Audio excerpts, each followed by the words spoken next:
Session में हम लोग बिहार ग्राम कचहरी सचिव का जो बहाली निकला है उसके बारे में विस्तार पूर्वक समझते हैं, जिसमें योग्यता जो है इंटर पास मांगता है।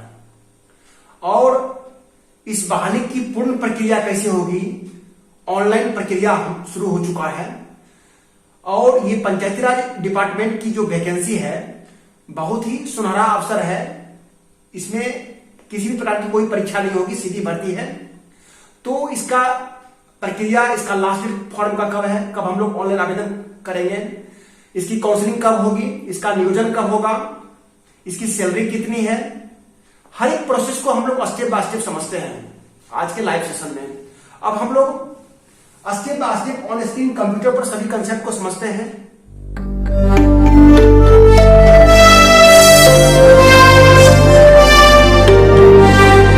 सबसे पहले हम लोग अपने कंप्यूटर में गूगल क्रोम को ओपन कर लेंगे। गूगल क्रोम ओपन करने के बाद हम लोग जैसा कि एड्रेस बार में देख रहे हैं, वेबसाइट लिखेंगे ps.bihar.gov.in। इस तरह से लिखने के बाद हम लोग इंटर बटन प्रेस कर देंगे। इंटर बटन प्रेस करने के बाद हम लोग जैसा कि स्क्रीन पर देख रहे हैं, पंचायती राज विभाग बिहार सरकार का ऑफिशियल वेबसाइट हम लोग के स्क्रीन पर खुल गया है और ये होम पेज है। इस तरह से हम लोग हर एक प्रोसेस को समझते हैं। यहां पर लिखा हुआ है click here to apply online application for ग्राम कचहरी सचिव। जैसा कि हम लोग यहां पर देख रहे हैं, यहां पर हम लोग क्लिक करते हैं। क्लिक करने के बाद हम लोग यहां पर देख रहे हैं 3 ऑप्शन लिखा हुआ है, view advertisement, click here to online apply, शपथ पत्र डाउनलोड। तो जैसा कि आपको बता दें, कोई भी फॉर्म आवेदन करने से पूर्व जो है सभी छात्र छात्राओं को इसके एडवर्टीजमेंट के बारे में पूर्ण जानकारी ले लेना चाहिए। उस फॉर्म का क्या योग्यता है, कब से कब फॉर्म भराया जाएगा, उसके बाद जो है उसमें क्या क्राइटेरिया है, क्या योग्यता है, कहां कहां रिक्तियां हैं, हर एक चीज को जानने के बाद उसके बाद फॉर्म फिलअप करना चाहिए।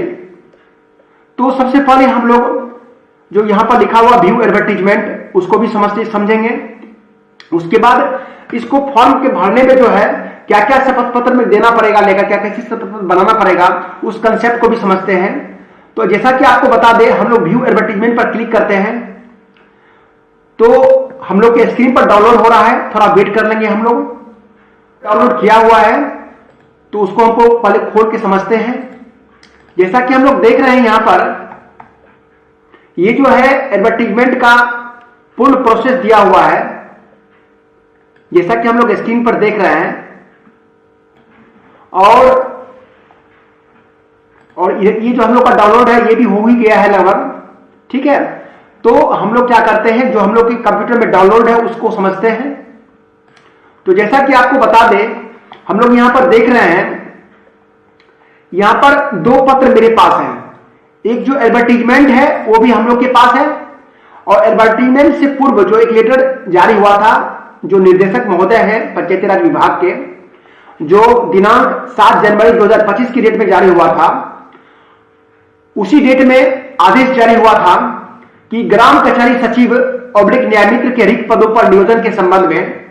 तो जैसा कि बता दें, इसमें लिखा गया था कि ऑनलाइन प्रक्रिया जो है ग्राम कचहरी सचिव ऑब्लिक न्यायमित्र के रिक्त पदों पर अभ्यर्थियों द्वारा ऑनलाइन आवेदन प्राप्त किए जाने की अवधि जो है 15 जनवरी 2025 से 29 जनवरी 2025 के बीच होगी। ये पत्र जो है, जो पंचायती राज विभाग के निर्देशक महोदय हैं, ये पत्र जो है 7 जनवरी को ही जारी की गई थी, और इसी में मेंशन किया गया था कि ऑनलाइन प्रक्रिया जो है 15 जनवरी 2025 से लेकर 29 जनवरी 2025 तक होगी। उसके बाद जो है आवेदन पत्रों की स्क्रूटनी जो है मेधा सूची के आधार पर, मेधा अंकों के आधार पर पैनल तैयार किए जाने की अवधि जो है आपको बता दें 30 जनवरी 2025 से लेकर 7 फरवरी 2025 के बीच होगी। ये 7 जनवरी को ही पत्र जारी की गई थी। अब हम लोग देख रहे हैं, नियोजन समिति के सदस्य सचिव द्वारा अनुमोदन की कार्रवाई हेतु निर्धारित अवधि जो है 8 फरवरी 2025 से 13 फरवरी 2025 के बीच है।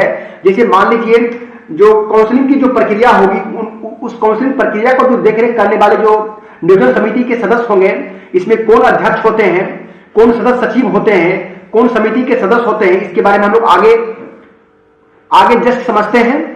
तब तक आप लोग को बता दे, जो नियोजन समिति के सदस्य सचिव होते हैं वो जैसे ऑनलाइन आवेदन होने के बाद जो है उस पर कैसे कार्य करना है, किस तरह से कार्य होगी और उसका कार्य करने का ड्यूरेशन कब से कब तक होगी, जैसा कि हम लोग ऑन स्क्रीन देख रहे हैं 8 फरवरी 2025 से लेकर 13 फरवरी 2025 के बीच होगी। ये भी समय सीमा डेडलाइन हो चुका है। अब हम लोग आगे पॉइंट को समझते हैं। अगला पॉइंट है अनुमोदित मेधा सूची को ग्राम कचहरी की सूचना पट प्रखंड कार्यालय पर प्रदर्शित कर उस पर आपत्ति प्राप्त किए जाने की अवधि। जैसा कि आपको बता दें, जैसे मान लीजिए ऑनलाइन आवेदन तो हो गया, उसके बाद जो है नियोजन समिति के जो सदस्य सचिव हैं उनके द्वारा जो भी आवेदन पर कार्रवाई करना था वो 13 फरवरी तक हो चुका है। वो कार्रवाई करने के उपरांत जो है 15 फरवरी से लेकर 1 मार्च के बीच जो है आपत्ति के लिए जो है इसका डेडलाइन रखा गया है। जैसे मान लीजिए किसी के फादर्स नेम, किसी के मदर्स नेम, किसी का मेधा अंक में कोई गड़बड़ी हो गया है तो जो है 15 फरवरी से लेकर 1 मार्च के बीच जो है वो आपत्ति जो है दे सकते हैं लेकर। उसके बाद जो है आपको बता दें, उस आपत्ति का निराकरण एवं पूर्ण स्वच्छ पैनल तैयार कर प्रखंड विकास पदाधिकारी के समक्ष अनुमोदन हेतु निर्धारित अवधि जो है 3 मार्च से लेकर 10 मार्च के बीच रखा गया है। जैसे मान लीजिए जो काउंसलिंग प्रक्रिया हुआ उस पर जो आपत्ति हुआ, आपत्ति का जो निराकरण जो है और पैनल तैयार करना जो है वो डेट रखा गया है 3 मार्च से लेकर 10 मार्च 2025 के बीच। और आप लोग को बता दें, नियोजन पत्र निर्गत करने हेतु निर्धारित अवधि जो है, नियोजन पत्र जैसे मान लीजिए किनका सिलेक्शन हुआ है किस पंचायत में, वो अवधि जो है 11 मार्च 2025 से लेकर 18 मार्च 2025 तक रखा गया है। ये भी डेट हम लोग को याद रखना है। और ये पत्र जो है आप लोग को बता दें, जो पंचायती राज विभाग के निदेशक महोदय हैं, ये 7 मार्च के डेट में जारी की गई है। और इसके बाद जो पत्र जारी हुआ है उस पत्र को अब हम लोग समझते हैं। आप लोग को बता दें, जैसा कि हम लोग ऑन स्क्रीन देख रहे थे यहां पर व्यू एडवर्टीजमेंट के बारे में, तो एडवर्टीजमेंट भी हम लोग का डाउनलोड हो गया है और हम लोग के कंप्यूटर में भी डाउनलोड करके रखा गया है। तो हम लोग अब इस कंसेप्ट को समझते हैं।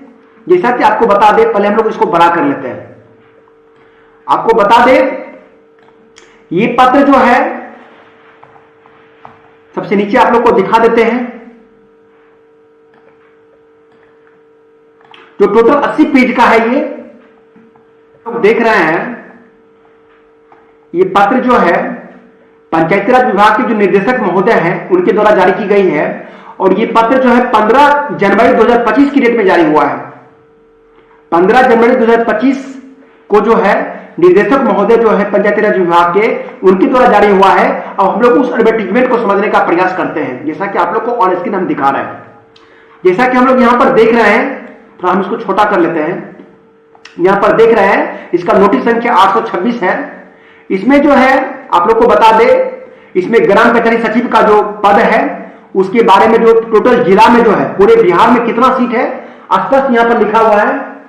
जैसा कि हम लोग देख रहे हैं, जिलावार कुल रिक्ति 1583 लिखा गया है। और आपको बता दे, जो भी ग्राम कचहरी सचिव का पद है इसमें सैलरी कितना होगा, टोटल 6000 सैलरी दिया गया है। आप लोग को बता दें, इन फ्यूचर सैलरी बढ़ने की ज्यादा उम्मीद रहता है, क्योंकि बिहार सरकार में समय समय पर सैलरी भी बढ़ता है। और आपको बता दें, यहां पर लिखा गया है नियोजन हेतु निर्धारित न्यूनतम शैक्षणिक योग्यता। आपको बता दें, इसमें न्यूनतम शैक्षणिक योग्यता जो है कम से कम इंटर पास रखा गया है, या इंटर के इक्विवेलेंट कोई अगर डिग्री है तो वो भी मान्य है। और आपको मैं बता दूं, यहां पर लिखा गया है जिलावार रिक्तियों की सूचना पंचायती राज विभाग के वेबसाइट, आपको जस्ट बताए हैं ps.bihar.gov.in, इस वेबसाइट से ही जो है हम लोग ऑनलाइन प्रक्रिया को कर सकते हैं। इस वेबसाइट से ही कोई कंप्लेन कर सकते हैं, इस वेबसाइट से ही हम लोग रिक्ति प्राप्त कर सकते हैं, इस वेबसाइट से ही अगर मान लीजिए पैनल में कहां सिलेक्शन हुआ, इस वेबसाइट से हम लोग सारी जानकारी को ले सकते हैं। अब हम लोग आगे पॉइंट को समझते हैं। अगला पॉइंट इसमें लिखा गया है संविदा पर नियोजन हेतु पात्रता। आपको बता दें, आवेदक भारत का नागरिक हो, इसमें जो भी भारत का नागरिक है वो आवेदन ऑनलाइन कर सकता है। अगर कोई लोग चाहेंगे बिहार के बाहर के भी स्टूडेंट ऑनलाइन आवेदन करना, वो भी कर सकते हैं। आगे पॉइंट लिखा गया है शैक्षणिक योग्यता के संबंध में, शैक्षणिक अर्हता इंटरमीडिएट उत्तीर्ण या राज्य सरकार द्वारा घोषित समकक्ष अर्हता होगी। आपको बता दें इसमें शैक्षणिक योग्यता जो है जस्ट आप लोग को बताया है इंटर पास मांगता है, या इंटर के इक्विवेलेंट कोई अगर डिग्री होगा वो भी मान्य है। आगे पॉइंट को हम लोग समझते हैं। आगे पॉइंट लिखा गया है, ये सब महत्वपूर्ण जानकारियां हैं जो फॉर्म ऑनलाइन आवेदन करने से पूर्व सभी छात्र छात्राओं को जान लेनी चाहिए। आगे पॉइंट लिखा गया है उम्र के संबंध में। आपको बता दें जो भी अनारक्षित वर्ग के पुरुष हैं, इट मीन्स जो जनरल कास्ट के लड़के हैं या पुरुष हैं, उनका जो है मैक्सिमम उम्र जो है 37 वर्ष रखा गया है। और आपको बता दें पिछड़ा वर्ग या अत्यंत पिछड़ा वर्ग BC1 या BC2 में जो भी महिला पुरुष हैं उनका मैक्सिमम उम्र जो है 40 वर्ष रखा गया है, जैसा कि हम लोग ऑन स्क्रीन देख रहे हैं। और आप लोग को आगे बता दें जो भी अनारक्षित वर्ग की महिला है, जो जनरल कास्ट की महिला है, या पुरुष की बात नहीं हम लोग कर रहे हैं, सिर्फ महिला की बात कर रहे हैं, तो महिला को भी 40 वर्ष मैक्सिमम उम्र रखा गया है। और जो भी SC/ST कास्ट के महिला हो या पुरुष हो, दोनों के लिए जो है मैक्सिमम उम्र सीमा जो है 42 वर्ष रखा गया है, जैसा कि हम लोग ऑन स्क्रीन कंप्यूटर पर देख रहे हैं। अब हम लोग आगे पॉइंट को समझते हैं।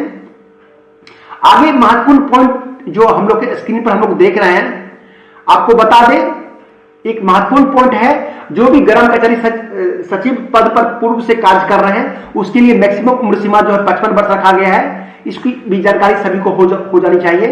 अब हम लोग आगे पॉइंट को समझते हैं। आरक्षण के संबंध में जो बिहार सरकार का आरक्षण रोस्टर है उसका पालन किया जाएगा। इसमें और महत्वपूर्ण पॉइंट को आपको बता दें, सबसे महत्वपूर्ण पॉइंट जो हम लोग ऑन स्क्रीन यहां पर देख रहे हैं, लिखा गया है प्रत्येक आरक्षण कोटि के लिए कर्मकीर्त पदों पर यथा सख्त 50% महिला अभ्यर्थियों का नियोजन किया जाएगा। 50% आरक्षण जो भी महिला है, कैंडिडेट है, उनके लिए बहुत ही सुनहरा अवसर है अपने पंचायत में जॉब प्राप्त करने का, वो भी बिना परीक्षा के। और उनको 50% आरक्षण दी जाएगी बिहार सरकार की ओर से। महिला अभ्यर्थियों की अनुपलब्धता की स्थिति में उक्त पद को उसी आरक्षण कोटि के पुरुष अभ्यर्थियों से भरा जाएगा। जैसे मान लीजिए अगर BC1 में महिला अभ्यर्थी का सीट है, अगर वहां पर महिला अभ्यर्थी अनुपलब्ध है, कोई फॉर्म आवेदन नहीं करते हैं, उस केस में उस कास्ट में जो है पुरुष अभ्यर्थियों को लिया जाएगा। अगर BC1 की महिला अगर नहीं है तो BC1 के पुरुष से लिया जाएगा, न कि जनरल पुरुष से लिया जाएगा। इस कंसेप्ट को भी सभी लोग समझ लीजिए। अगर SC कास्ट में कोई महिला अगर आरक्षित सीट है, अगर वहां पर महिला SC कास्ट के अगर अप्लाई नहीं करते हैं तो SC कास्ट में ही जो है कोई पुरुष अभ्यर्थी को उसमें लिया जाएगा। इस कंसेप्ट को सभी लोग जान लीजिए, न कि अदर कास्ट से। अब हम लोग आगे महत्वपूर्ण कंसेप्ट को बताते हैं, नियोजन की प्रक्रिया। ये बहुत ही महत्वपूर्ण है, ये भी सभी को जानना जरूरी है। आवेदक के द्वारा किसी एक प्रखंड के एक पंचायत में ऑनलाइन आवेदन किया जा सकता है। आपको बता दें, बहुत लोग सोचते होंगे कि जैसे मान लीजिए बहुत जगह से हम लोग ऑनलाइन आवेदन कर लेंगे, कहीं कहीं से ट्राई करते हैं। आपको बता दें जो भी आवेदक हैं, जो भी अभ्यर्थी हैं, पहले रिक्ति को समझ ले, सभी कंसेप्ट को समझ ले, उसके बाद ऑनलाइन आवेदन करें। आपको मैं बता दूं जो भी आवेदक है कोई एक प्रखंड पे अप्लाई करेंगे, वो भी कोई एक पंचायत से। जस्ट यहां पर स्क्रीन पर हम लोग देख रहे हैं, एक प्रखंड के एक पंचायत में ऑनलाइन आवेदन किया जा सकता है। कोई भी एक आवेदन एक से अधिक पंचायत में आवेदन नहीं कर सकते हैं।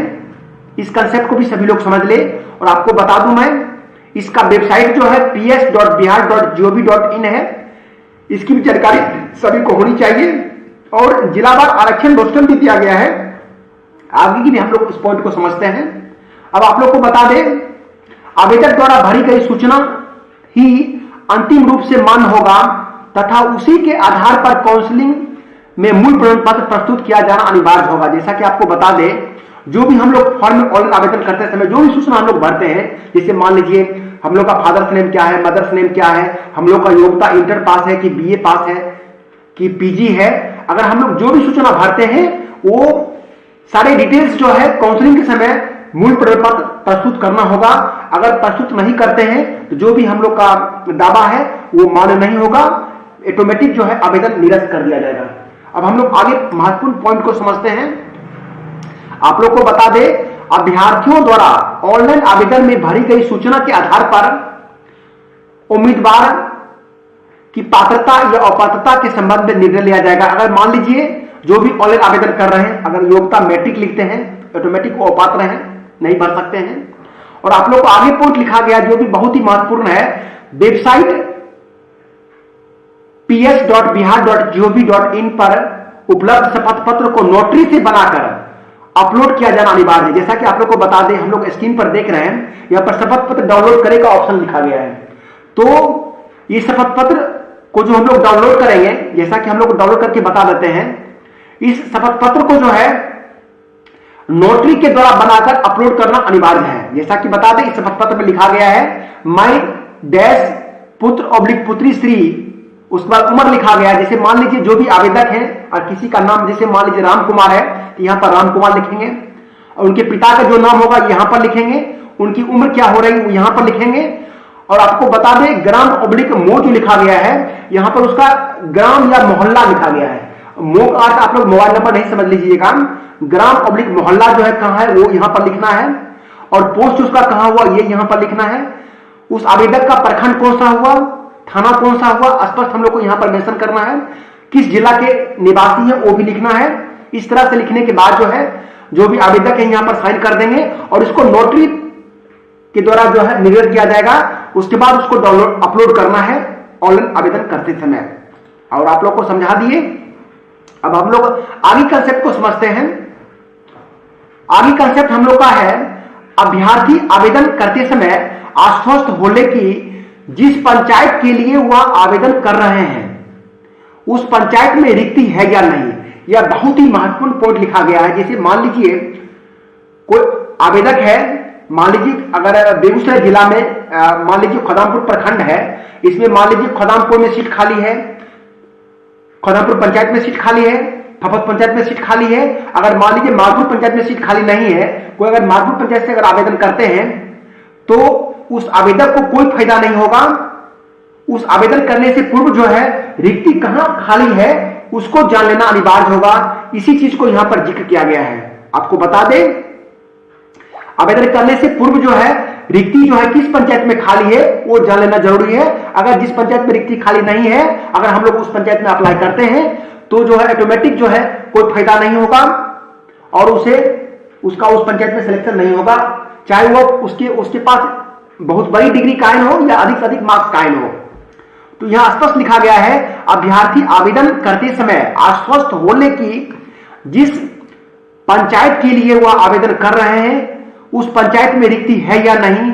बिना रिक्ति वाले पंचायत में आवेदन किए जाने की स्थिति में उनकी उम्मीदवारी का कोई भी दावा मान्य नहीं होगा। या इंस्ट्रक्शन जो है निर्देशक पंचायती राज विभाग के जो डायरेक्टर सर है उनके द्वारा लिखा गया है। अब हम लोग आगे पॉइंट को बता दें, मेधा सूची का जो निर्धारण होगा आपको बता दें, जो इंटर में कितना परसेंट मार्क्स लाए हैं, जो जिस आवेदक का इंटर में जितना मैक्सिमम परसेंट होगा उस आधार पर जो है मेधा अंक के आधार पर उसका जो है पैनल बनाया जाएगा।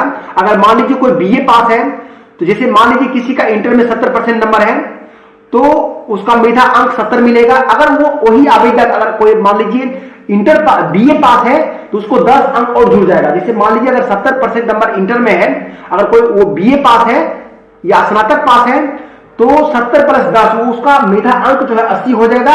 अगर वही आवेदक अगर पीजी भी कर चुका है, स्नातकोत्तर डिग्री भी प्राप्त कर चुका है, तो उसे 20 अंक और जुड़ जाएगा। जैसे मान लीजिए 70% नंबर अगर इंटर में है, अगर वो स्नातक कर चुका है, चाहे जो कोई भी डिवीजन हो, चाहे इंटर हो या अगर स्नातक में चाहे सेकेंड डिवीजन हो या फर्स्ट डिवीजन हो, उससे मतलब नहीं है। अगर वो स्नातक पास है तो उसे 10% अंक जुड़ जाएगा। अगर कोई मान लीजिए स्नातकोत्तर डिग्री रखता है तो उसे 20% अंक जुड़ जाएगा। आगे महत्वपूर्ण पॉइंट है, मेधा सूची में समान अंक रहने पर अधिक उम्र वाले उम्मीदवार को वरीयता दी जाएगी। जैसा कि आपको बता दें, जैसे मान लीजिए दो आवेदक जो है अगर इंटर पास है, दोनों को 75% अंक है। अगर मान लीजिए उसमें से किसी का उम्र जो है 25 वर्ष है, किसी का उम्र जो है 35 वर्ष है, तो जिसका 35 वर्ष है उसका सिलेक्शन पहले होगा, जिसका कम उम्र है उसका सिलेक्शन नहीं होगा या बाद में होगा। आगे आप लोग को बता दें, रिक्तियां जो है घट बढ़ सकती है। इसकी सूचना जो है समय समय पर विभागीय वेबसाइट, जैसा कि आपको बता दें विभागीय वेबसाइट है ps.bihar.gov.in से जो है उस वेबसाइट पर जो है समय समय पर मिलता रहेगा। आप और उसके बाद आप लोग को बता दे जो भी ऑनलाइन आवेदन करेंगे उसके बाद आपको बता दे ग्राम कचहरी स्तर पर निम्न रूप से गठित ग्राम कचहरी नियोजन समिति द्वारा ग्राम कचहरी सचिव का नियोजन किया जाएगा। जैसे मान लीजिए जो भी आवेदक है ऑनलाइन तो कर दिए, ऑनलाइन करने के बाद जो है उसका आवेदन पर स्क्रूटनी कौन करेंगे, उसका मेधा सूची कौन तैयार करेंगे, आपको बता दे ग्राम कचहरी नियोजन समिति उसका नाम है। उस ग्राम कचहरी नियोजन समिति में जो है ग्राम कचहरी सरपंच जो है अध्यक्ष होंगे। जैसे मान लीजिए जो पंचायत में रिक्तियां हैं उस पंचायत के जो सरपंच महोदय होंगे, माननीय सरपंच महोदय, वो उस पंचायत में नियोजन समिति के अध्यक्ष होंगे। उसके बाद उप सरपंच जो होंगे वो नियोजन समिति के सदस्य होंगे और प्रखंड विकास पदाधिकारी या उनके द्वारा नामित पदाधिकारी सदस्य सचिव होंगे।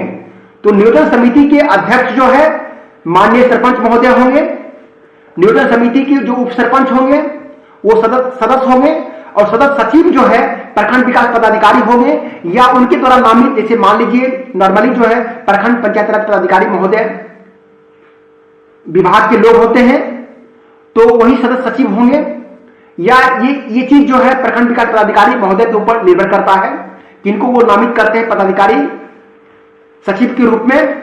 तो आपको बता दें सचिव के रूप में जो है प्रखंड विकास पदाधिकारी होंगे या उनके द्वारा नामित पदाधिकारी, जैसे आपको एग्जाम्पल के रूप में बता दें प्रखंड पंचायत पदाधिकारी जनरली होते हैं, वो भी हो सकते हैं, तो वो सचिव होंगे और माननीय सरपंच महोदय अध्यक्ष होंगे। ग्राम कचहरी नियोजन समिति के जो ये पूर्ण बहाली की प्रक्रिया को देखरेख करेंगे, उसका पैनल तैयार करेंगे, काउंसलिंग की प्रक्रिया को कंडक्ट कराएंगे, ये ग्राम कचहरी नियोजन समिति सदस्य की जिम्मेवारी है। इस कंसेप्ट को सभी को जान लेना जरूरी था।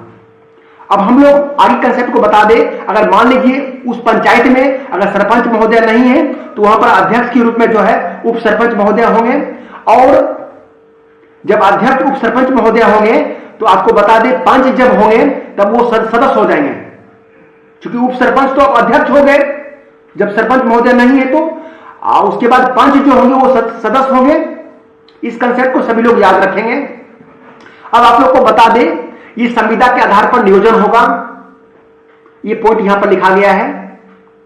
अब हम लोग आगे कंसेप्ट को समझते हैं जो बहुत ही महत्वपूर्ण है, जिला वाइज कौन पंचायत में कितना सीट है आप लोग को बता दे। बांका जिला यहां पर हम लोग देख रहे हैं। उसके बाद आप लोग को बता दे बांका जिला में जो जो प्रखंड है उसके अंदर जो भी पंचायत है सभी का वर्णन किया गया है। थोड़ा इसको हम लोग छोटा कर लेते हैं। इस तरह से आप लोग को उदाहरण के लिए बेगूसराय जिला के बारे में बताते हैं। इस तरह से टोटल 38 जिला का जिक्र किया गया है। टोटल 38 जिले में किस प्रखंड में उस प्रखंड के कौन पंचायत में सीट खाली है और वो महिला आरक्षित है कि गैर आरक्षित है, सभी का जिक्र किया गया है। इस पीडीएफ में टोटल 80 पेज का है। आप लोग को उदाहरण के लिए हम समझाते हैं, एक जिला को एग्जाम्पल के रूप में रखते हैं। जैसे मान लीजिए हम लोग के सामने जो है एक बेगूसराय जिला का एग्जाम्पल लेते हैं। बेगूसराय जिला में किस प्रखंड में कितना सीट है, उसकी कौन पंचायत में है, हम लोग उदाहरण के रूप में समझते हैं। जैसे मान लीजिए आप लोग को एग्जाम्पल के रूप में बता देते हैं। जैसे मान लीजिए बेगूसराय जिला में प्रखंड का नाम जैसे मान लीजिए खुदानपुर है, इसमें मान लीजिए 2 पंचायत ग्राम कचहरी का नाम आरक्षित कोटि महिला ऑब्लिक अन्न। आप लोग को बता दे जहां पर अन्न लिखा गया है जिनके बगल में, जैसे मान लीजिए बछवाड़ा कोई प्रखंड है, बछवाड़ा प्रखंड में जैसे मान लीजिए ग्राम कचहरी का नाम, जैसे मान लीजिए बछवाड़ा ही ग्राम कचहरी का नाम है, एक रुदौली है। आप लोग को बता दे बछवाड़ा जो पंचायत है उसमें अनुसूचित जाति के लिए सीट है और अगर इसके बगल में अन्न लिखा हुआ, इसका अर्थ यह हो गया कि महिला पुरुष यहां पर कोई भी आवेदन कर सकते हैं, दोनों एलिजिबल हैं। यहां पर आरक्षण नहीं है कि सिर्फ महिला ही सीट है यहां पर।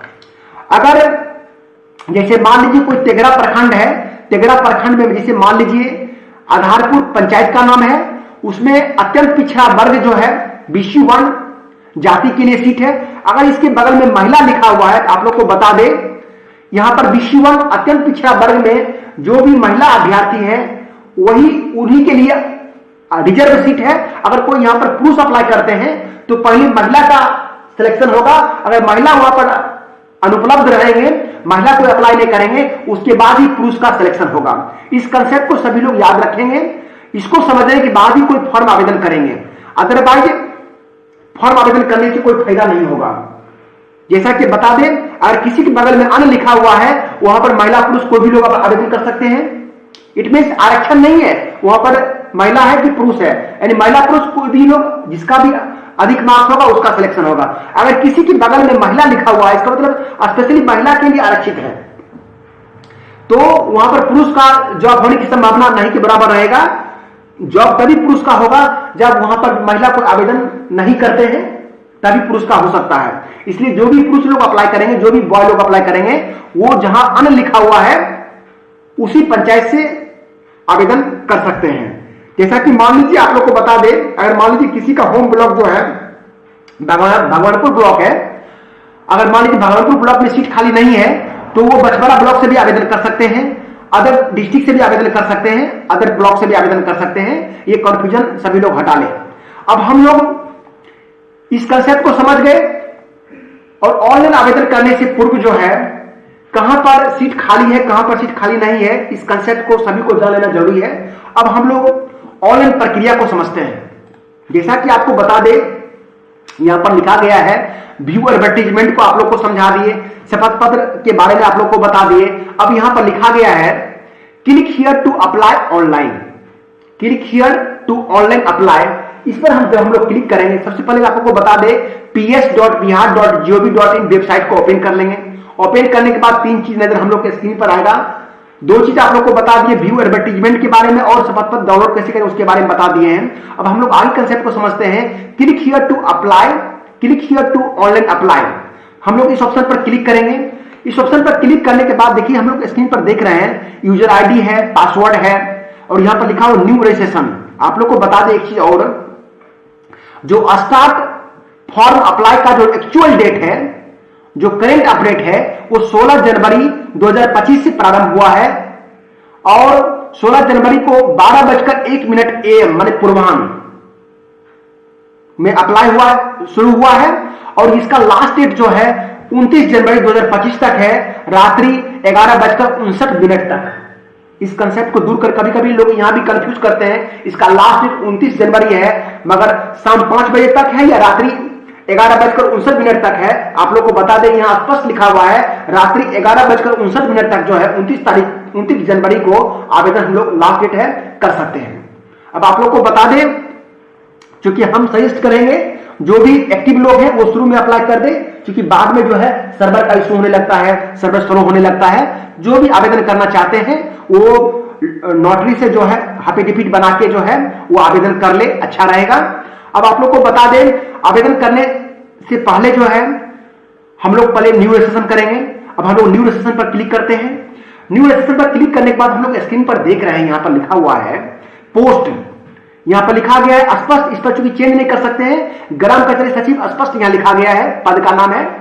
उसके बाद लिखा गया है अभ्यर्थी का नाम, यहां जो भी आवेदक है, यहां आवेदक का नाम होगा। जो भी आप लोग को बता दें, जो मैट्रिक के मार्कशीट में जो स्पेलिंग है वही स्पेलिंग यहां पर लिखेंगे, जो आवेदक का नाम है। आवेदक के पिता ऑब्लिक पति का जो नाम है आप लोग को बता दें, जैसे मान लीजिए लड़का जो भी बॉय है, जो भी पुरुष है, उसके केस में तो मान लीजिए पिता का नाम होता है। कभी कभी महिला के केस में लोग जो है पति का नाम लिख देते हैं। तो मैं आप लोग को सजेस्ट करता हूं, जो भी महिला अभ्यर्थी है, आवेदक है, अगर पति का नाम नहीं लिखकर वो पिता का नाम लिखे, क्योंकि उसको मार्कशीट में जो स्पेलिंग है, मार्कशीट पर चूंकि पिता का नाम होता है तो पिता का नाम ही लिखे, अच्छा रहेगा, ताकि स्पेलिंग का बाद में प्रॉब्लम नहीं होगा। उसके बाद जो है माता का नाम है, जो मैट्रिक के मार्कशीट में स्पेलिंग है वो भी हम लोग लिखेंगे। उसके बाद ईमेल आईडी यहां पर लिखेंगे। उसके बाद जन्म तिथि है, हम लोग यहां पर क्लिक करने के बाद जो है, जैसे मान लीजिए किसी का जन्म तिथि जो है 4 मार्च 1987 है, तो हम लोग यहां से क्या करेंगे, ये अप जो एरो है वहां पर क्लिक करेंगे, और यहां से घटा सकते हैं, बढ़ा सकते हैं। जैसे मान लीजिए 1987 सेलेक्ट कर लिए, यहां से क्लिक करके हम लोग 12 सेलेक्ट कर लेंगे, और हम लोग 4 यहां से सेलेक्ट कर लेंगे, ठीक है। यहां पर लिंग जो है, जैसे मान लीजिए यहां पर जैसे कोई पुरुष है कि महिला है, वो हम लोग सेलेक्ट कर लेंगे। जैसा कि आपको बता दें, तृतीय लिंग जो है, जो भी वो भी अप्लाई कर सकते हैं। जैसे मान लीजिए यहाँ पर लिंग हम लोग सेलेक्ट कर लिए। श्रेणी में जो है जैसे बता दे, आप लोग को बता दे सामान्य और आरक्षित। यहां भी बहुत लोग कंफ्यूज करेंगे, आप लोग को बता दे सामान्य पर वही लोग क्लिक करेंगे जो जनरल कास्ट के लोग हैं। जो भी जनरल कास्ट के लोग हैं, जैसे मान लीजिए हम लोग क्लिक करके दिखा देते हैं आप लोग को। जैसे यहां पर हम लोग सामान्य पर क्लिक किए तो आरक्षित कोटि का कोई भी ऑप्शन नहीं आया। वो BC1 में है कि BC2 में है कि SC में है कि ST में है, क्योंकि ऑलरेडी वो जनरल कास्ट में चला गया। इसमें उसको आरक्षण नहीं दी जाएगी। लेकर अगर कोई आरक्षित है, जैसे मान लीजिए कोई भी कैंडिडेट जो है BC1 में आता है या BC2 में आता है या SC में आता है, ST में आता है, वही लोग आरक्षित ऑप्शन पर क्लिक करेंगे। ठीक है, तो हम लोग आरक्षित ऑप्शन पर क्लिक करते हैं और हम लोग स्क्रीन पर जस्ट देख रहे हैं, यहां पर लिखा गया है आरक्षण की कोटि अब मेंशन करें। अब बता दे आप लोग को, जैसे मान लीजिए आरक्षित में जो है अनुसूचित जाति जिसको हम लोग SC बोलते हैं, अनुसूचित जनजाति जिसको हम लोग ST बोलते हैं, अत्यंत पिछड़ा वर्ग जिसको हम लोग BC1 बोलते हैं, पिछड़ा वर्ग जिसको हम लोग BC2 बोलते हैं। तो हम लोग यहां पर आरक्षण की कोटि सिलेक्ट कर लिए। उसके बाद लिखा गया है यदि विकलांग हो तो, जैसे मान लीजिए कोई अगर कैंडिडेट विकलांग है तो यस करेंगे, नहीं तो नो करेंगे। उसके बाद ऑप्शन लिखा गया है स्वतंत्रता सेनानी का पोता ऑब्लिक पोती, अगर होंगे तो यस करेंगे, नहीं तो नो करेंगे। उसके बाद यहां लिखा गया है मोबाइल आधार लिंक। आप लोग को बता दे जो भी आवेदक हैं उनका आधार जो है मोबाइल से लिंक होना जरूरी है, और उसका जो नंबर आधार से लिंक होगा, आधार से जो मोबाइल नंबर लिंक होगा वही नंबर डालेंगे। उसके बाद आप लोग को हम डाल के बता देते हैं। इस तरह से सभी डिटेल्स को हम लोग भर लेंगे। सभी डिटेल्स को भरने के बाद जो है यहां पर जो हम लोग आधार मोबाइल लिंक जो मोबाइल नंबर है वो डालेंगे। ये डालने के बाद जो हम लोग जनरेट OTP पर क्लिक करते हैं। इस तरह से हम लोग देखते हैं लिखा गया है OTP send to your mobile number. हम लोग ओके ऑप्शन पर क्लिक करेंगे। ओके ऑप्शन पर क्लिक करने के बाद जो है हम लोग यहां पर OTP हम लोग के स्क्रीन पर आया है 95 54 97, सॉरी 93 54 97। इस तरह से OTP हम लोग डालने के बाद जो है वेरीफाई OTP पर क्लिक करेंगे। वेरीफाई OTP पर क्लिक करने के बाद जो है हम लोग थोड़ा वेट कर लेंगे। उसके बाद आगे प्रोसेस होने तक, जैसा कि हम लोग यहां पर देख रहे हैं, हम लोग को यहां प्रोसेस हो रहा है और ये जो है प्रोसेस होने तक वेट कर लेंगे। उसके बाद हम लोग क्या करेंगे, यहां पासवर्ड डालेंगे। पासवर्ड जो है जो भी डालेंगे हम लोग याद रखेंगे। इस तरह से पासवर्ड डालने के बाद जो है हम लोग यहां पर देख रहे हैं कैप्चा कोड डालेंगे। यहां पर जस्ट लिखा गया है OTP वेरीफाई सक्सेसफुली। हम लोग ओके ऑप्शन पर क्लिक करेंगे। ओके ऑप्शन पर क्लिक करने के बाद जो है जस्ट यहां पर कुछ प्रोसेस हो रहा है। इस प्रोसेस को होने तक हम लोग वेट कर लेंगे। आगे आप लोग को बता दें हम लोग यहां पर पासवर्ड सेट कर रहे हैं।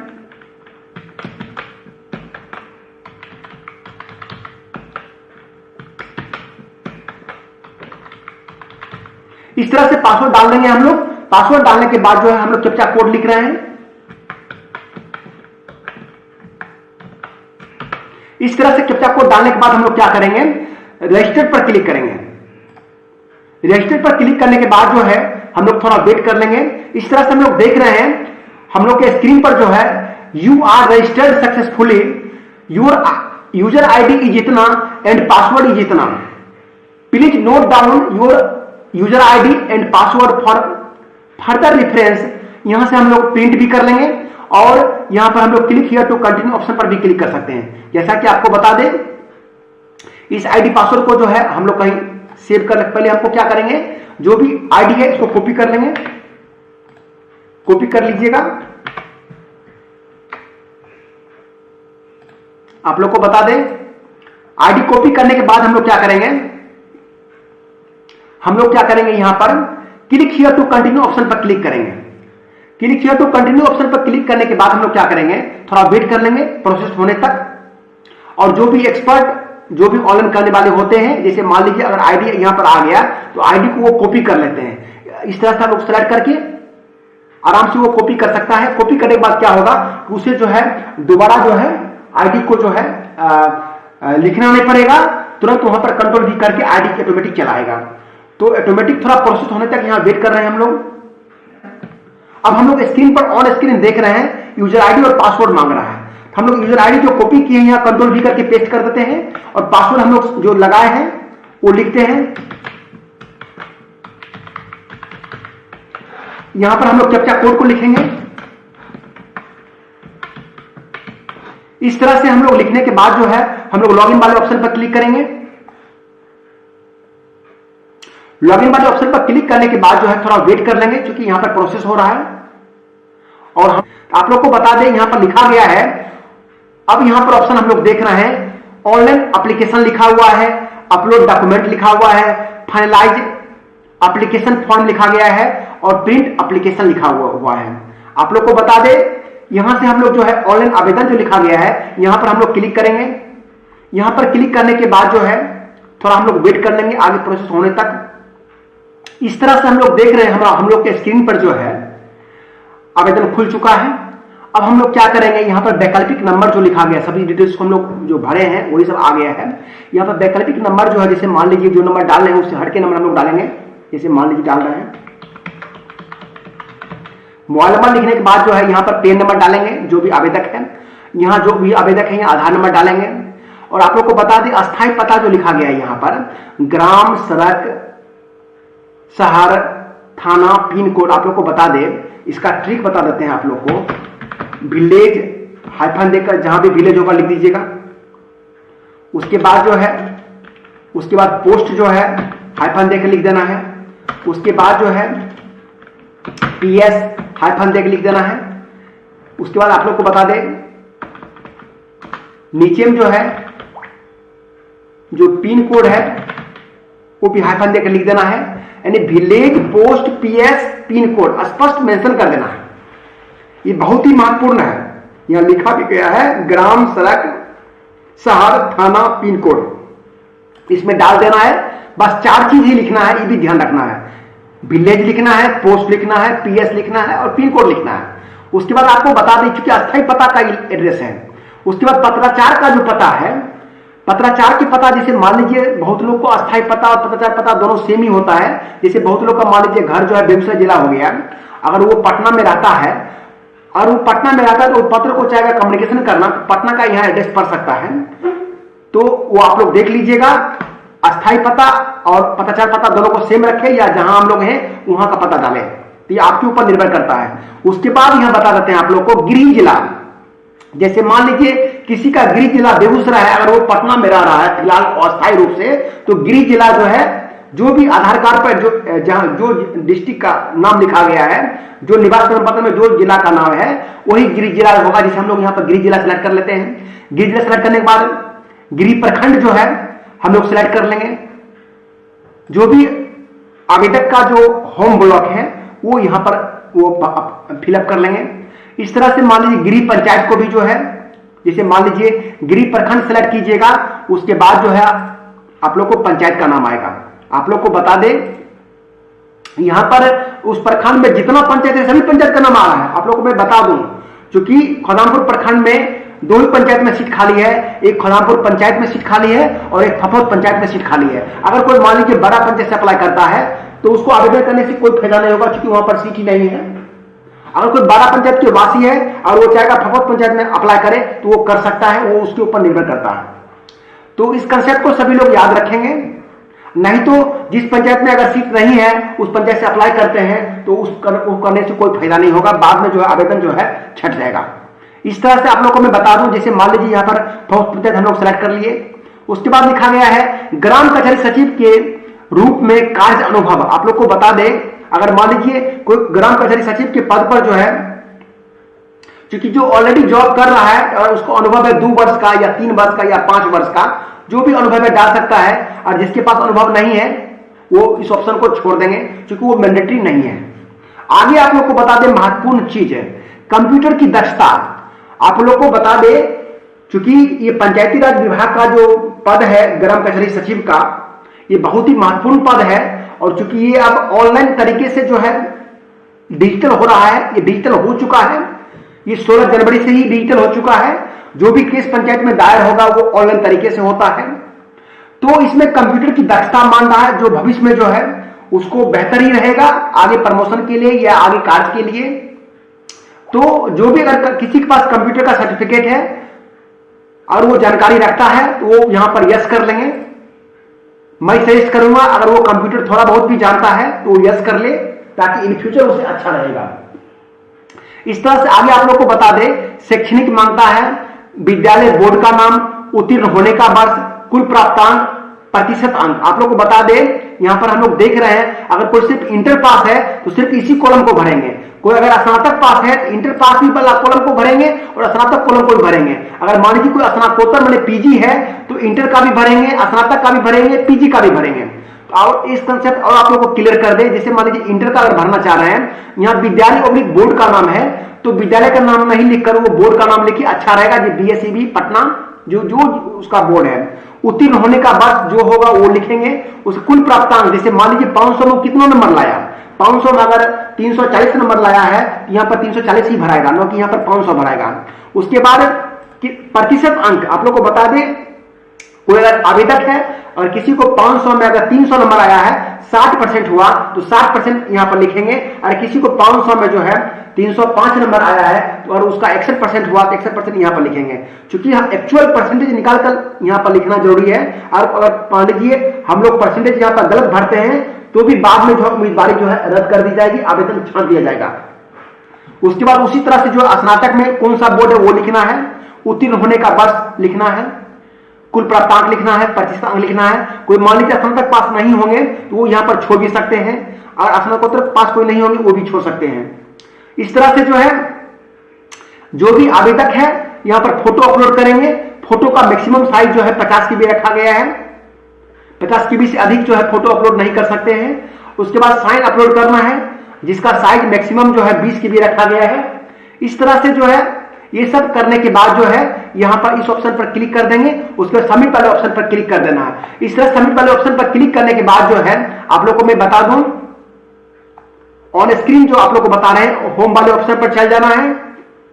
होम वाले ऑप्शन पर जाने के बाद जो है आवेदन को फाइनलाइज कर देना है। फाइनलाइज करने के बाद जो है, फाइनलाइज करने से पूर्व जो है आप लोग सभी स्पेलिंग को चेक कर लेंगे। उसके बाद जो है हम लोग आवेदन को आराम से प्रिंट कर सकते हैं। इस तरह से जो है आज के सेशन में हम लोग ऑनलाइन करने का जो है पूरा प्रोसेस, गरम कचहरी पद के लिए स्टेप बाय स्टेप क्या प्रक्रिया है उसी कंसेप्ट को समझने का प्रयास किए हैं, और सभी डिटेल्स को आज के सेशन में जाने हैं। ऑनलाइन प्रक्रिया को पूर्ण रूप में सीख चुके हैं। इस तरह से स्टेप बाय स्टेप सभी डिटेल्स ऑनलाइन करने की प्रक्रिया को सीखने का जो प्रक्रिया है हम लोग का आज के सेशन में संपन्न होता है। अगर आप सभी को यह लाइव सेशन अच्छा लगा हो तो अपने दोस्तों को भी शेयर कर दीजिए ताकि वो भी लाभान्वित हो सके। जय हिंद।